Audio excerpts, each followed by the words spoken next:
தயவு அருட்பெருஞ்சோதி அருட்பெருஞ்சோதி தனிப்பெரும் கருணை அருட்பெருஞ்சோதி. Vallalar history by Swami Sarananda. Fourth topic: Education and Boyhood. At Chennai, the elder brother Sabhabadi studied the Tamil literature under the able guidance of a great scholar. His hard work and industrious mind enabled him to give religious discourses in Tamil at the request of some rich people.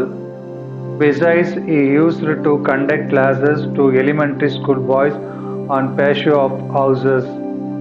With the income received from the above sources, he looked after the needs of the family to some extent and thus led a peaceful life.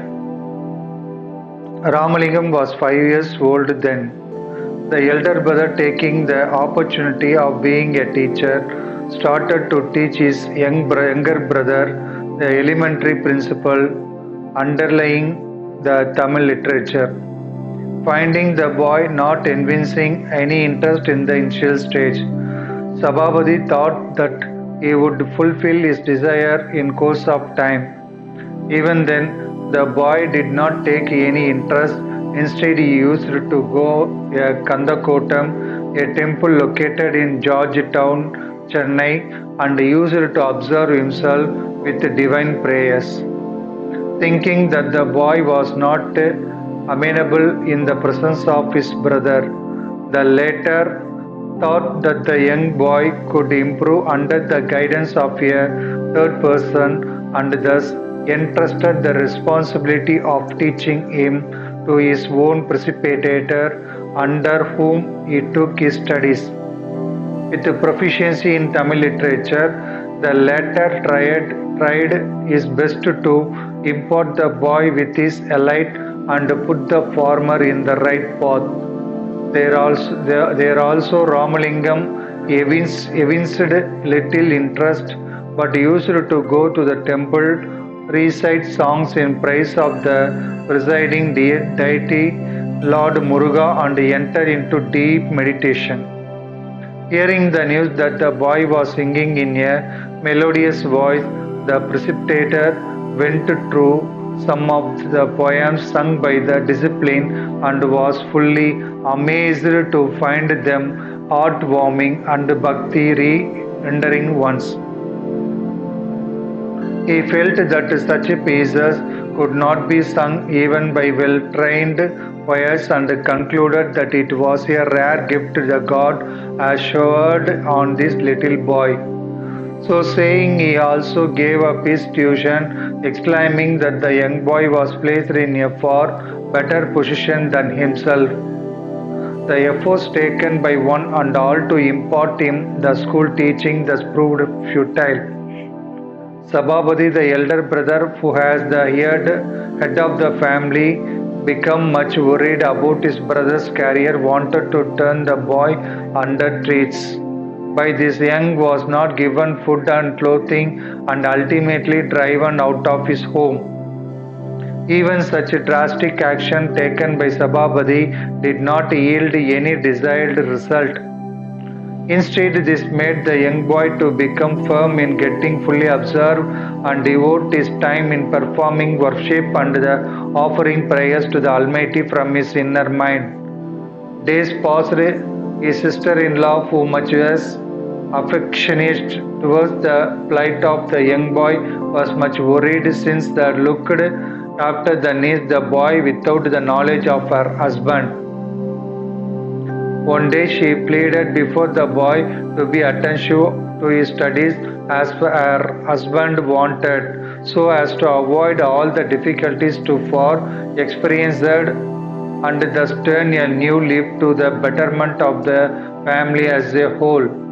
The affectionate and motherly advice of the lady had the desired effect, and at last Ramalingam consented to take up his studies in right earnest as decided by his brother, and requested her to set apart a room in the house for this purpose. The young lady conveyed the news to her husband, and after a hard pursued, Sabhabadi gave his approval. On an auspicious day, a room in the upstairs was provided the boy to carry on his studies without any disturbance. The study preferred by the young boy was a different one to that constructed by the world. Hence, a deadlock also prevailed here. Instead of collecting books on literature and concentrating on the same, the boy collected the things for performing puja, lit a lamp and placed a mirror in front of it within the room. Sitting before it, concentrated on a certain spot in the mirror where the brilliance of the lamp fell and used to be lost in deep meditation.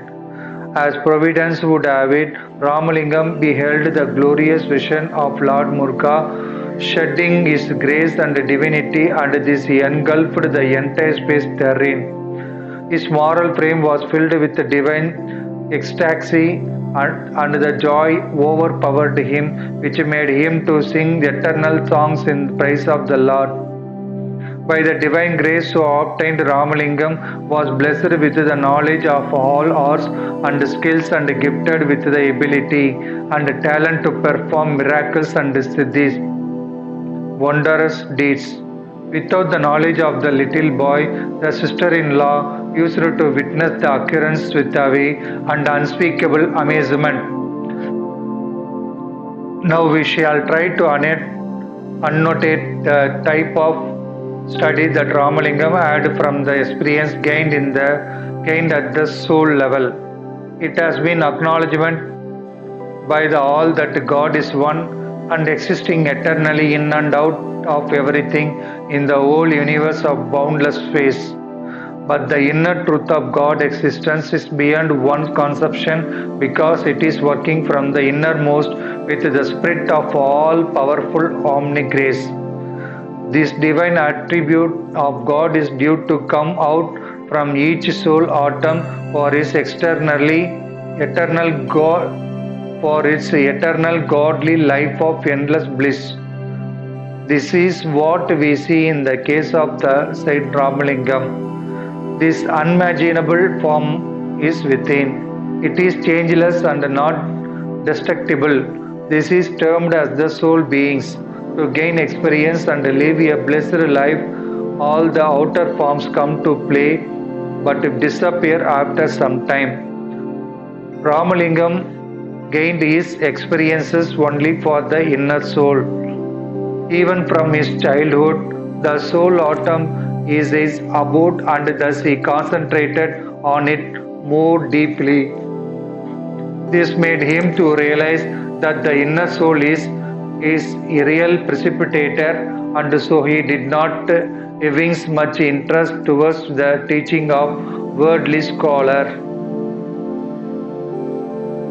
His firm belief that so-called scholars are gifted only with a fraction of the grace of the Almighty. Any tuition given under the leadership cannot make them to reap the benefit to the full extent. In other words, like the beneficiaries can only be termed as infants.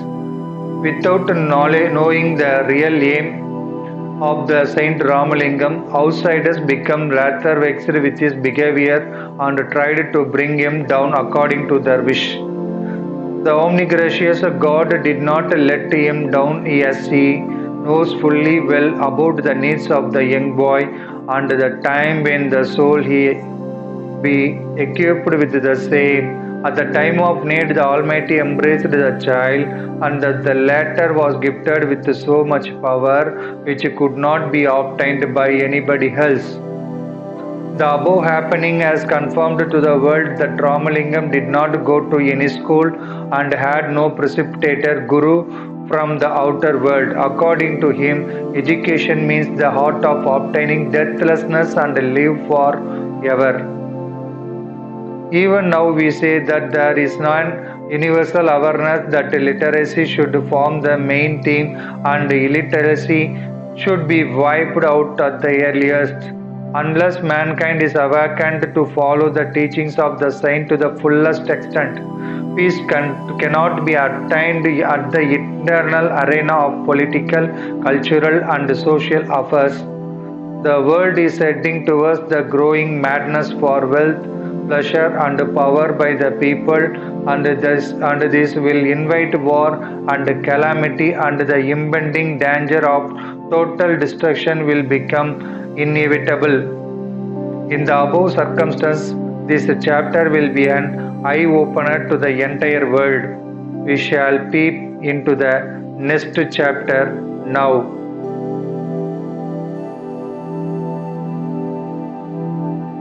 Thank you, David.